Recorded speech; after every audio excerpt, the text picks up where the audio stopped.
Well, thank you very much, everybody, for waiting till end of day to listen to us. I think you'll feel it's worth the wait, because actually I'm fortunate indeed to have met a very diverse group of individuals, and I think they will have some very interesting perspectives on socially responsible ESG space, as well as the incorporation of some of the Islamic finance disciplines that we have to talk about. And in a few minutes, I'll move to the panelists and ask them to introduce themselves rather than bringing them up one by one to the nice music. I'm Stella Cox, and I've had the privilege to work within the Islamic financial marketplace for more than 30 years now. But it was only last autumn that I went to my first responsible finance event, which was in Edinburgh in Scotland. And I had the opportunity to spend a couple of days there reflecting on the possibility of cross-sector collaboration, with the ultimate goal of creating an expanded financial and investment capability that would encompass socially responsible investment principles, but also with the prudential, and that's a word that Hassan used a lot in the last session, but with the prudential faith-based screening and allocation processes that we're used to adhering to in Islamic finance. Now, challenges certainly present, but the opportunity that I think we explored then is compelling. And I think we left at the end of that forum with a shared belief in the values of sustainability and also of long-term value creation that might bring together Islamic financial capability and socially responsible investment. However, that shared desire and belief may not be sufficient in itself, and I hope we'll explore that within this panel.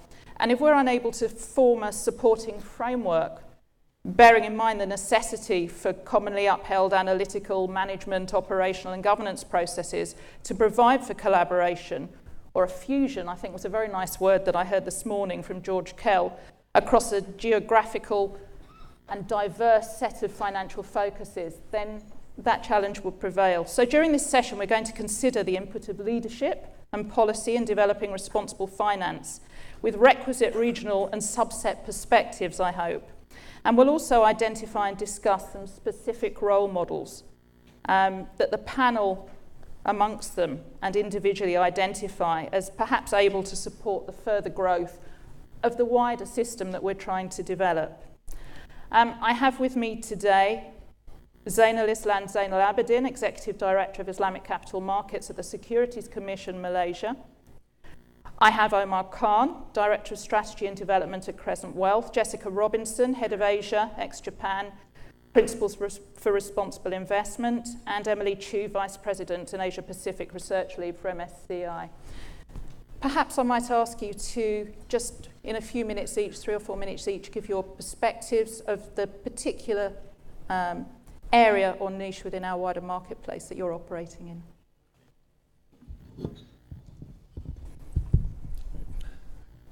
Good afternoon, ladies and gentlemen. Thank you to the organizers for inviting me to be part of this panel. Perhaps what I would do is give you a quick drill down in terms of some of the work that we are doing here in Malaysia, especially in the capital markets with regards to Islamic capital market and responsible finance.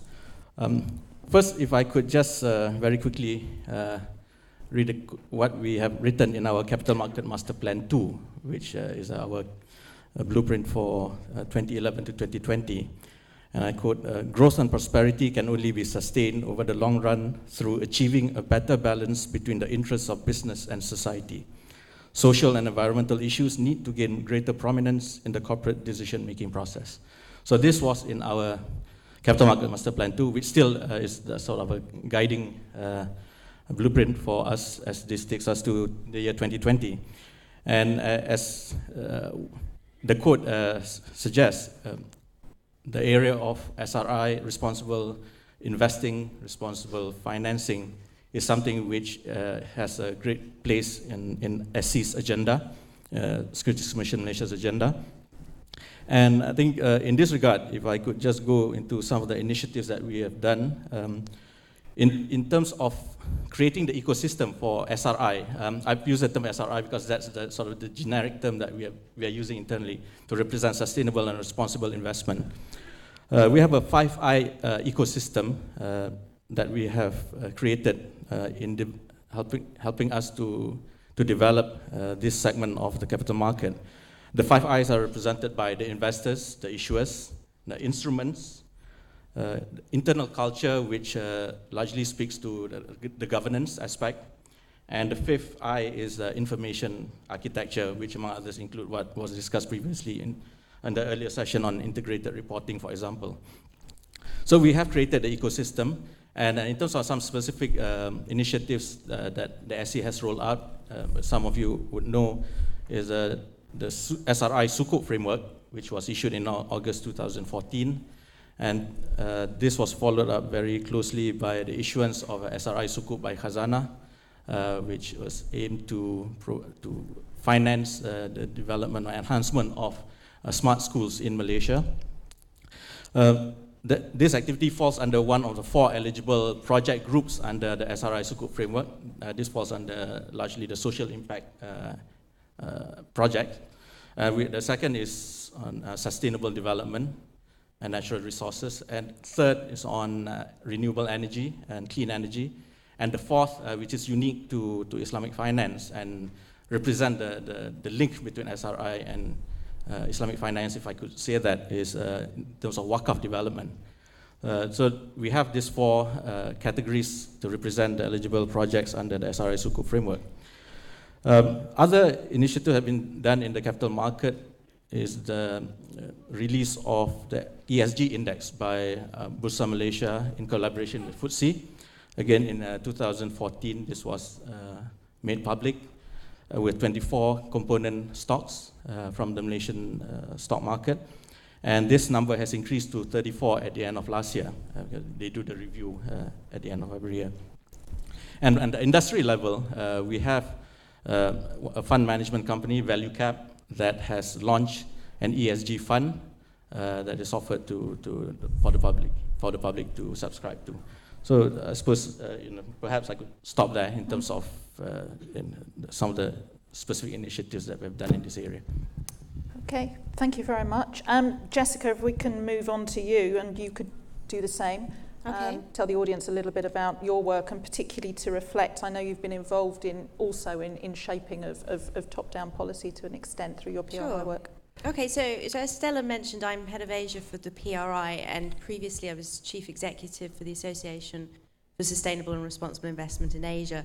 So I've been in the responsible investment space and the region for quite some time. So I thought I'd just make a couple of very quick comments on what I see happening regionally and where the change is actually coming from. Back in 2014, we did a study trying to size the market in terms of sustainable AUM. And really, we were looking at, across Asia, less than 1% of global assets under management that use some form of sustainable investment strategy. Now, that's an incredibly small number, but the good news is we're actually also looking at a 22% year-on-year growth. So the trend is very positive. And what I've seen in the last 12 months has been quite transformative. The PRI office is new. We've recently opened in Hong Kong. And the number of investment managers and asset owners that I am getting calling me up and saying, look, we want to talk about responsible investment. We want to understand what this is and how we do it in our investment process. All of this is signaling something very, very positive. Now, I also see some of the drivers coming from the big asset owners in terms of the European and North American asset owners who are really looking at their investment managers and saying, you need to be doing work on ESG. We need to see this and see what you're doing and seeing it happening. But also on the regulatory front, we're seeing the growth of stewardship codes, ESG disclosure across Asia. And all of these events, all of these movements are really building the market. Now, I personally feel that governments need to step up. And as Stella mentioned, I'm on the Hong Kong government's Green Finance Working Group, and we're looking specifically at policy recommendations to kickstart the green finance market in terms of what Hong Kong can offer to international investors. Now, of course, we are looking at issues around bond issuances. Disclosure is obviously on the agenda, but also looking at public asset owners and what they're doing in terms of their ESG understanding and management. These are all quite new areas, and again, I think we'll come on to this later. One of the biggest challenges we face is lack of expertise and capacity in the region. whilst we can put this all on the agenda and say this matters, if we don't have people who really understand the risks and really understand how we build that into the investment process, we really are missing the very crucial step that we need to address. Thank you. Emily. Thanks, Stella. So I'm Emily. I work with MSCI ESG Research. Now, in case anyone may not be aware of what MSCI is, we're one of the world's largest equity index providers and a provider of mainstream risk management and portfolio analytics tools for the institutional investment community. And we also have what we believe to be the world's largest in-house ESG research team.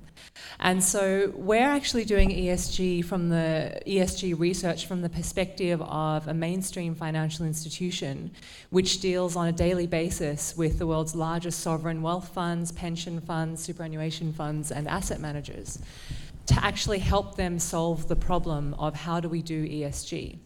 And so what we find in our work is that our primary focus is doing the research on companies. So we have data for 8,500 listed equities globally. We also cover the Barclays aggregate, so that's, I think, around 300,000 fixed income securities with our research and data. And very soon we find that once asset managers or asset owners who are new to this space start to think about ESG, they very quickly find that it can very quickly devolve into a soup of many different overlapping concepts that are subjective or which are hard to measure or which you can't actually price the impact. And so what we're essentially doing, our role in the market, is to help provide the frameworks that enable investors to do this consistently, quickly, and effectively.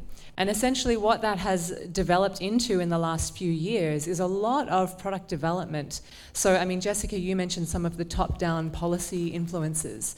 And I agree, we've seen a lot of the stock exchanges, securities commissions and governments really getting on board with creating sustainable capital markets, sustainable financial institutions.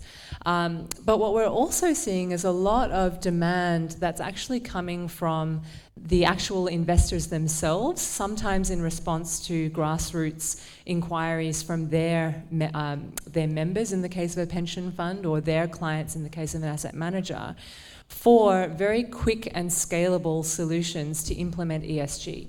So what I mean by that is that we're seeing some of the policy debates or discussions which may be being led by civil society starting to result in demand for actual indexes and labeled funds and solutions that enable investors to shift large amounts of capital quickly into products which are actually ESG adjusted. So I'm talking about low carbon, for example. Because of a lot of the focus around the Paris Conference of the Parties, the COP last year, there was a lot of movement around mobilizing capital towards low carbon investing at scale. So this is beyond investing, a few $1 million in a renewable energy facility or maybe even $100 million in a green bond placement. It's actually about shifting your benchmark as a pension fund towards a low carbon index, so that if and when low carbon materializes as an issue across different industries in your portfolio, you've actually hedged that risk ahead of time. We're also seeing it in the area of governance, and that's particularly relevant in the Asian region. We've seen a real concern among governments and policymakers around governance standards in Asia continuing to lag the rest of the world, even in the face of having introduced good practice, good corporate governance codes and best practice principles and all of the work that needs to be done there, which is all very, very important work for raising awareness, educating the market, etc. But what we're starting to see now is investors saying, well, we just need to reward the companies that are actually implementing the codes and actually implementing better governance structures. And we need to do that by being able to tilt our capital towards stronger governance and tilt away from poor governance. And how do you do that? Well, you need to have data data, and you need to have an integrated with some type of index type of solution. We're also seeing a lot of movement in the area of gender diversity as well. So a real interest in women in leadership, and it's also linked to a policy concern with better leveraging and utilising all of the human capital resources that are at your disposal in a particular country or city. So we're starting to see a lot of momentum in that area, and I think that that'll be an area of focus for us over the coming year, gender diversity on boards, but also in executive management teams, workforce participation. And this is it's not just kind of a Western concept, we're actually seeing these queries come in from Asian countries, investors in Asia. Thank you, Emily. Omar, perhaps you'd like to add some perspective in your opening comments, particularly from your position as being involved with a super fund that has Sharia compliant adherence stipulation, but is also looking at the wider socially responsible area. Yeah, thank you, Stella, and good afternoon, everyone. As Stella said, I work for Crescent Wealth. We're a superannuation or pension fund. We're based in Australia, and we're solely focused on the Sharia compliant market. And to give you an Australian context, I think Australia has the world's or Asia's second largest savings pool, which is about $2 trillion. And of that, about a third is currently invested in assets or by fund managers that are signatories to UNPRI. So which is a pretty positive and exciting, I think, development in Australia, that there's growth in that sector. And I think what's even more exciting is what we've seen in recent times is the move beyond, PRI and its principles, where we've now actually seen in the last little short while, $2 billion in capital actually being allocated to impact investments. And that's a really interesting development, because I think a lot of that's related to the engagement that investors feel with their money when they're actually seeing a positive outcome or understand the impact of their investments or capital. But what's also been interesting in Australia is that the growth has largely been driven by the expectations of investors. There is no real government or policy drive for responsible investment. Really, I think what's hampered growth has been clarity on what ethical means.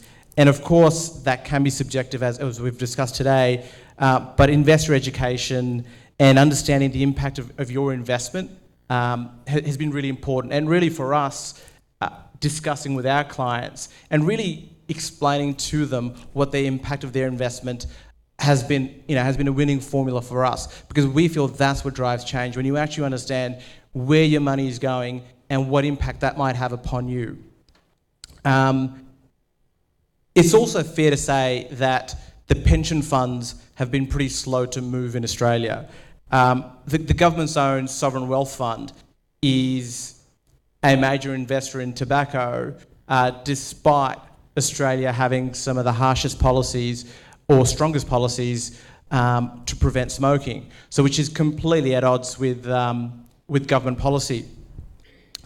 There are some government incentives, but really it's around green investing.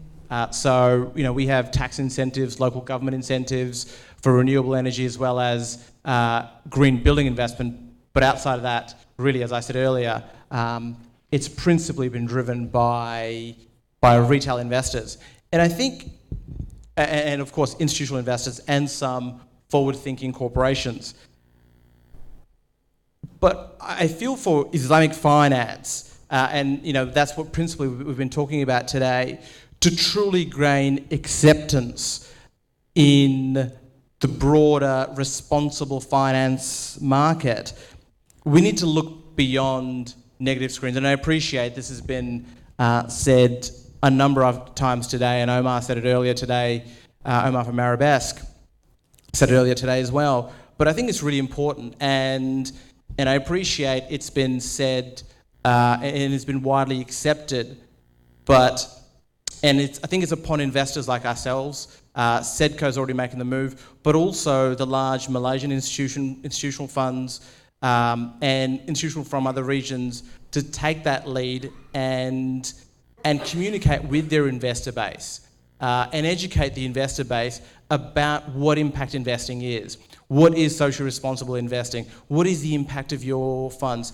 And I think earlier Omar ran a poll, or just a hands poll, as to who would prefer to invest in responsible investing relative to not. And I think there was a 90% show of hands that they would prefer. I dare say it would be the same in the broader community as well. So I think investor education is critical, certainly to our being, and we've felt that's what's really driven our success. And we're one of the fastest growing super funds in Australia in relative terms, despite us being an Islamic fund. And really the fastest growing super fund in Australia is an ethical fund. It's a fossil fuel free super fund. And you know, for an ethical investor, that's a pretty exciting time to be in Australia.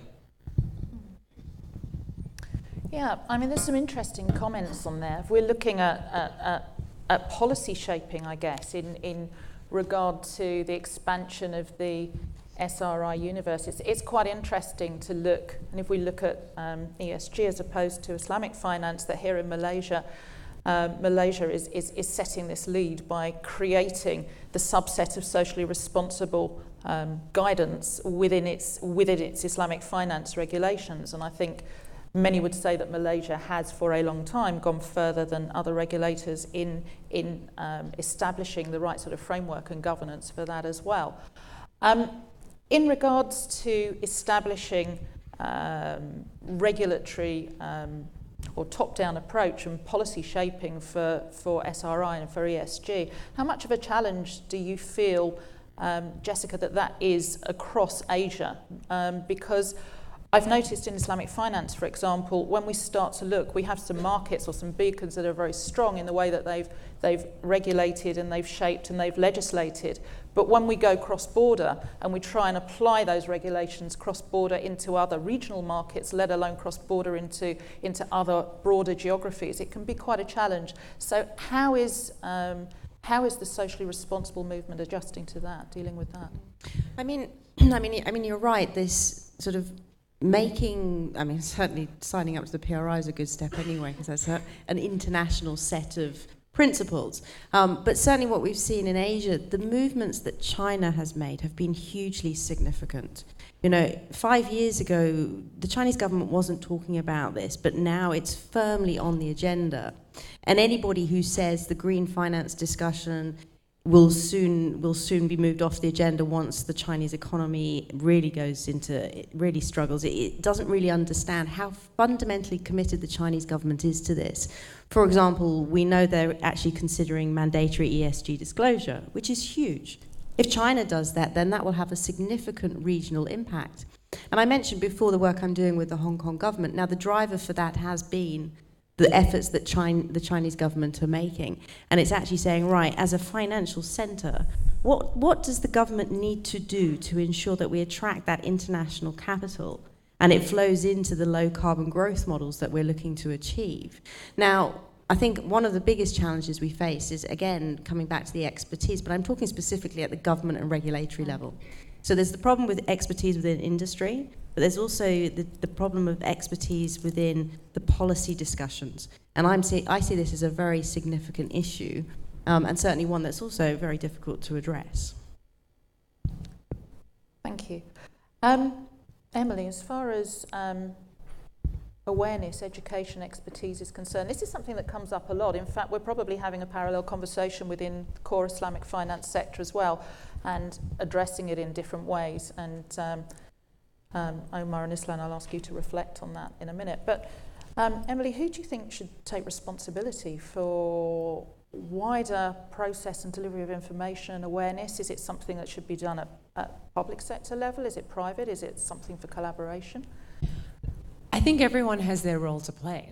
And what information you're responsible for disseminating and what part of the education process you're responsible for kind of depends on what role you play in the investment value chain. So certainly institutions like the UNPRI and other regional responsible investment associations that may be member-based, maybe not, they're doing a lot to convene forums such as this one where best practice can be highlighted, where practitioners can come together and share case studies that work. I think also something that's been very effective has been initiatives like the Sustainable Stock Exchange Initiative, which is an initiative of the UN Environment Programme Finance Initiative. It's a lot of our acronyms in this space. So UNEP-FI has run the Sustainable Stock Exchange Initiative for the last few years, and they've actually had a lot of traction in emerging markets, much more so if you look at their member list than developed markets. And I think that also reflects the partnership that they've been able to develop with certain stock exchanges and certain governments around introducing the Sustainable Stock Exchange principles, which in turn then have an education awareness raising impact on the companies in that listed market. And then we've also seen securities commissions in the region play a very active role as well in working with companies and educating them. So there needs to be education both on the investor side, education on the company side around disclosure, and we had an excellent panel earlier looking at the kind of impacts of integrated reporting. And there also needs to be, and we have seen this in some regions, organisations that are very much focused on the end user, if you like, of financial services, basically your mum and dad retail investors. So some of the initiatives we've seen in that space, particularly in Australia, there's been a lot of activity here around assisting people to basically arm them with the questions they need to take to their superannuation fund or pension fund outside of the Australian context, to ask them, what do you hold? You know, what is the impact of me if I put my pension money with you? What is my exposure to potential fossil fuel risk? What is my exposure to potential slavery in the supply chain? And actually arming them with the questions to put pressure slowly but surely on asset owners to disclose what they're doing as well. Another initiative that's been very, I think, effective at the asset owner level has been the Portfolio Decarbonisation Coalition.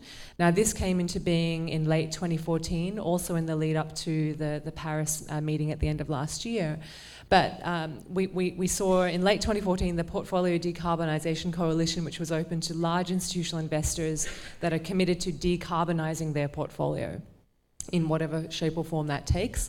And all of the institutions that sign up to that coalition, or they're members of it, they commit to actually disclosing the carbon footprint of their investments within about a year after they've become a member. And we saw a similar initiative such as the Montreal Pledge. So these types of industry-driven initiatives are also really great resources for learning as an investor what are the current issues and concerns, and what are the tools available to me, and then taking it back internally to the institution, getting the internal buy-in and the support that you need to actually then start participating in these conversations. Thank you. Izlan, if you can just pick up on the education awareness, the ETQ aspect, if you like. I think, again, the Malaysian experience of growing Islamic banking assets rapidly and with strong ambition caused rise to discussion quite an early stage about having the capacity and the capability to deal with the market segment that was emerging. And I think Malaysia is an example of, again, of a top-down approach being taken to address that, with setting up of standards bodies of regulation, and also even in the educational space, that's setting up institutions, universities such as INCF, which will be really focused on growing the new talent, the new generation for the industry. Can you talk a little bit more about how that would come together from the perspective of market awareness? Okay, I suppose maybe take a step back from that point. When we look at developing the SRI ecosystem segment in our capital market, I think we were very much aware that we have had developed the Islamic finance and Islamic capital market ecosystem fairly well in the country. And we have all the various different components. And extending the knowledge or awareness of SRI relative to Islamic finance, leveraging on the many similarities in terms of the underlying principles, between Islamic finance and SRI was actually one of the approaches that we are taking, in the sense that we already, Malaysians generally are aware what Islamic finance is all about, the major characteristics, how it operates, and trying to, first in terms of creating awareness for SRI by linking the many similarities to Islamic finance is the sort of I guess creating the awareness among the investing public. We felt was the preferred approach. Having said that, there's still new areas or new information about SRI that still needs to be shared with stakeholders, different stakeholders, and this includes not just the institutional investors who tend to have generally greater appreciation for this, but also on the retail side. But having said that, again, our approach in terms of creating more awareness for SRI is to emphasize on the institutional investors, because we believe that they can, we can get the buy-in from the institutional investors, the scale can be addressed more efficiently in terms of achieving scale for SRI, which is similar to the approach that we had in developing Islamic capital market and Islamic finance here. Thank you. Moving on, looking at policy shaping and really market development shaping now, I'd like to consider role models. And I noted before that individually we come from very different areas of responsible finance. But perhaps, and I'll ask you to start, Omar, if I may, looking within responsible finance, wherever we may sit in it, who in terms of institutions, individuals or leaders, or even what in terms of events of significance, and I think Emily started to touch on this, or transactional templates, have, in your opinion, best supported the development and shaping of SRI, responsible finance, to date? So for us, I guess we look quite broadly, and certainly we look much broader than the Islamic finance industry, especially in the Australian context, where we're kind of the only one in the investor space. So I think today we've heard from the Arabesque guys, and I think certainly what they're doing is something where we're very impressed with and we are engaged in. We like what the Saturna guys do. We've been investors with Saturna Capital for over 3 years now, and they've got a pretty long-standing track record of over 20, probably over 25 years, and they're a firm that have taken it beyond Sharia compliance. They are signatories to the UNPRI. They do integrate ESG frameworks into their investment review process. And all of that was actually a big part of us selecting them as investment managers. And we have a policy of all our investment managers being signatories to the UNPRI, even though we ourselves are not. But outside of that, we look at Australian investors. There are a number of Australian investors that have been in the ethical space for over a decade now, in the way they engage with their investors, the way they educate their investors, but also the way they review their investments. And I think one leaf we've taken out of, or one element we've taken from some of the Australian players is complete disclosure of portfolios.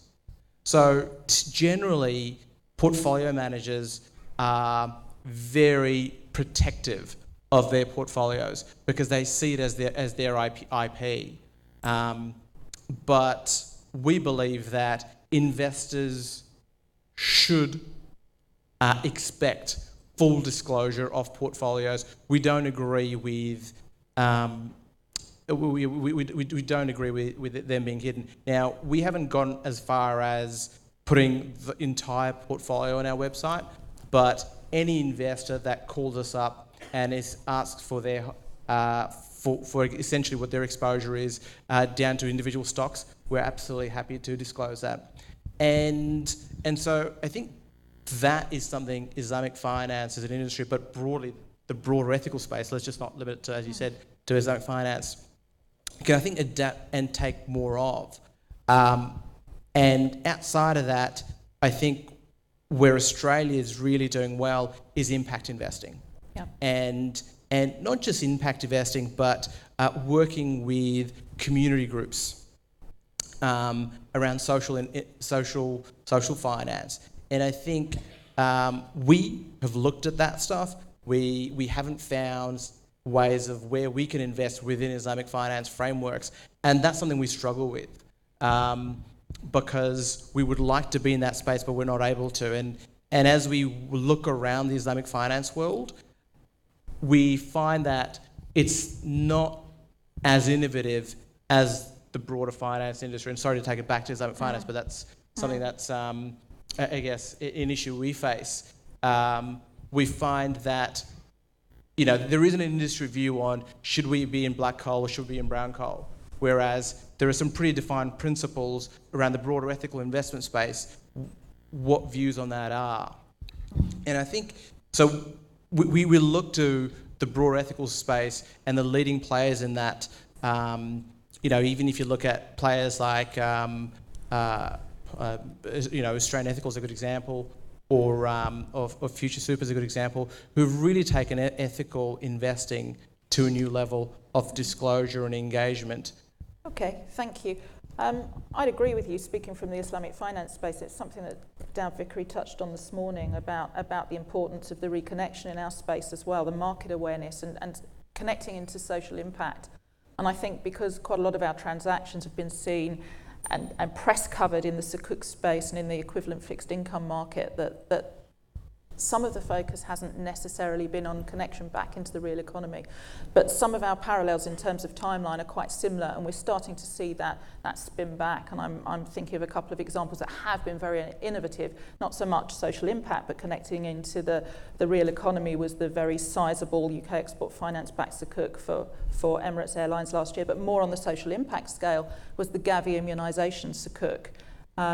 500 million benchmark issue, oversubscribed, sovereign donors behind IFIM, and I would say probably not even appreciating that was a Sharia compliant financial instrument, but it ticked a multitude of boxes.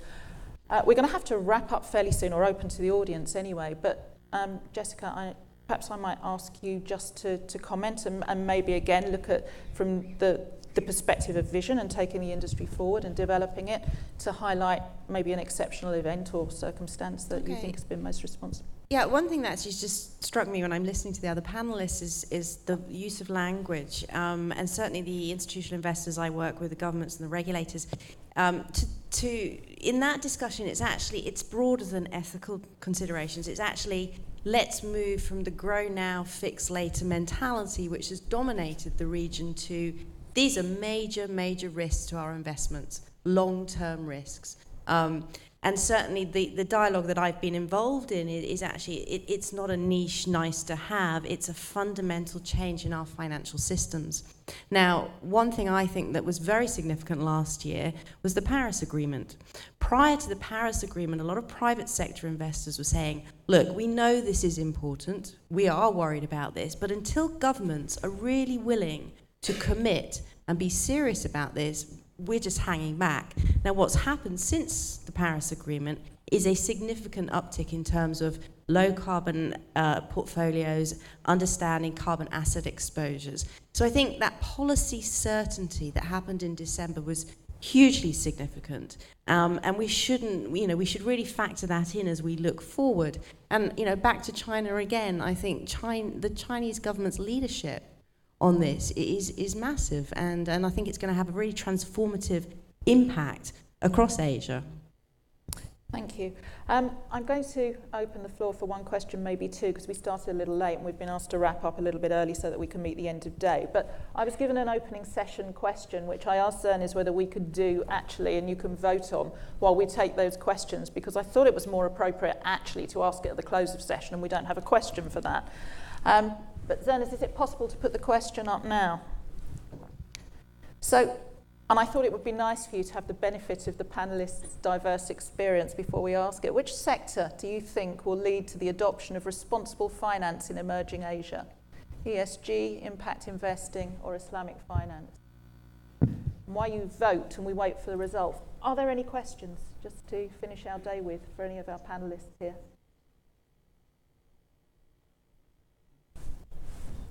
There's a gentleman just here. Good afternoon. Thank you, everyone, for a very excellent panel. I had a quick question. Could we just ask you to tell us who you are? Yes, Musa Abdul-Basir from the IILM. It seems that both in this panel as well as some of the prior panels that the question of education, both in private institutions as well as with regulators, has reoccurred with respect to the importance of ESG.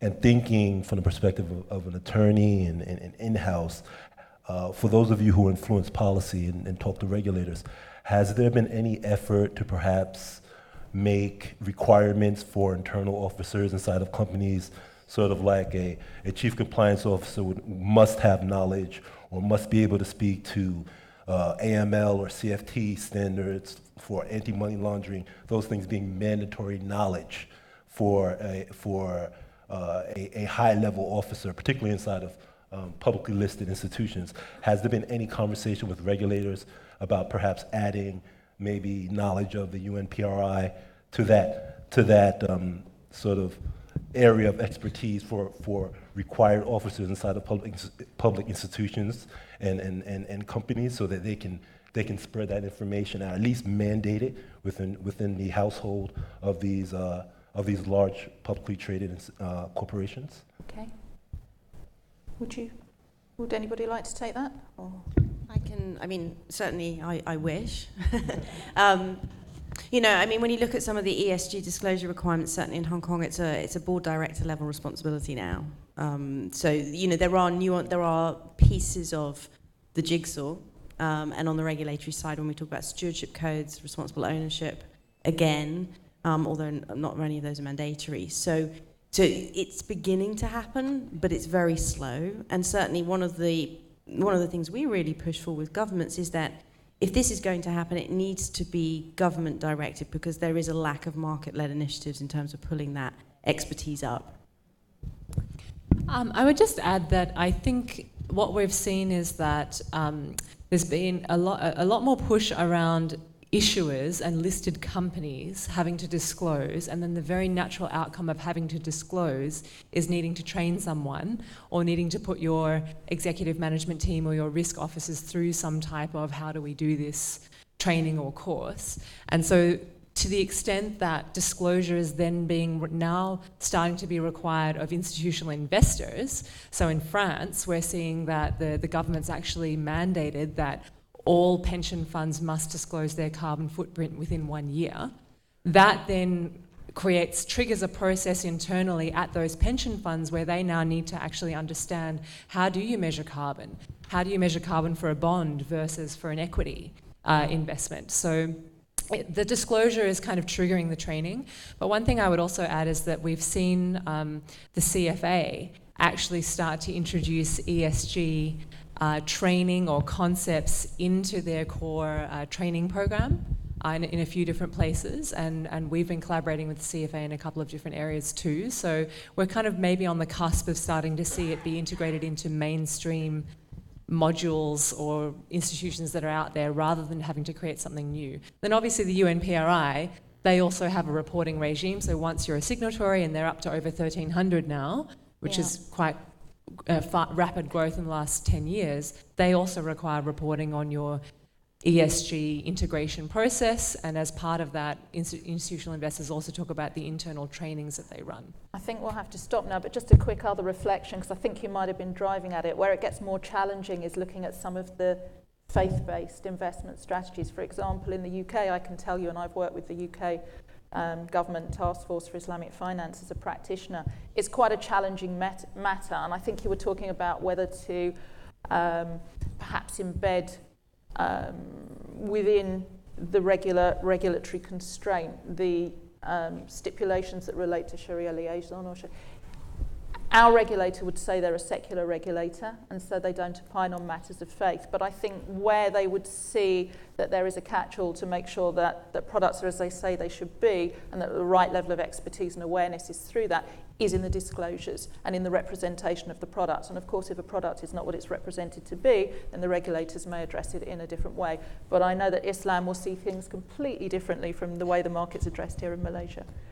Well, I think it depends on how you define responsible finance in this sense. If we take it in a broad sense that Islamic finance is one of it, then in the case of Malaysia, we do have requirements for Sharia committees to be on the board, or to be servicing the issuance of sukuk, for example, to approve the issuance of sukuk and other capital market products. But if we take a more narrow approach of sort of ESG and responsible finance, there's still a relative new area for us.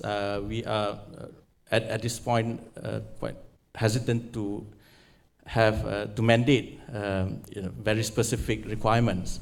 Although we do have, for example, in terms of some of the CG requirements on diversity, where we have a apply or explain approach for the PLCs to put into to disclose in the annual report some of the diversity recommendations that we have put in our corporate governance code. Thank you. Omar, sorry, 15 seconds if you don't mind. I just want to say that in an Australian context, the top 50 and certainly probably the top 100 are actually excellent at disclosing. So there's actually a government requirement to report energy and carbon. But I mean, to the extent I can call up the investor services of a large property owner and I'll get a full spreadsheet on the Islamic requirements. So the gambling, alcohol, financial services, they'll be able to give me a full spreadsheet of listing. So yes, there is probably, especially in secular governments like Australia, the UK, the US, they won't mandate it, but investor services teams are already on it, sure, certainly in that market. Institutional accountability, yeah. Absolutely. So that's already happening. So, thank you. Zainal, could we put up the results of the poll? Okay. So we've got ESG with 38%, impact investing with 16%, and Islamic finance with 46%. Well, thank you all. One word from each of the panels to close, and this is just a question to each of you. The emergence of responsible investment and finance. One word, yes, well, you can choose which you prefer. Driven by financial sector visionaries or driven by consumer demand? It was a question we were asked to pose between us. I would say consumer demand. Emily? Both. I'm not allowed to say that, am I? I have to choose one. It's a female prerogative, definitely. Both. And I can say that because I'm female. Jessica? Definitely visionaries. Yeah. Islam? Ultimately, consumer demand. Thank you very much to the panel. Thank you for staying.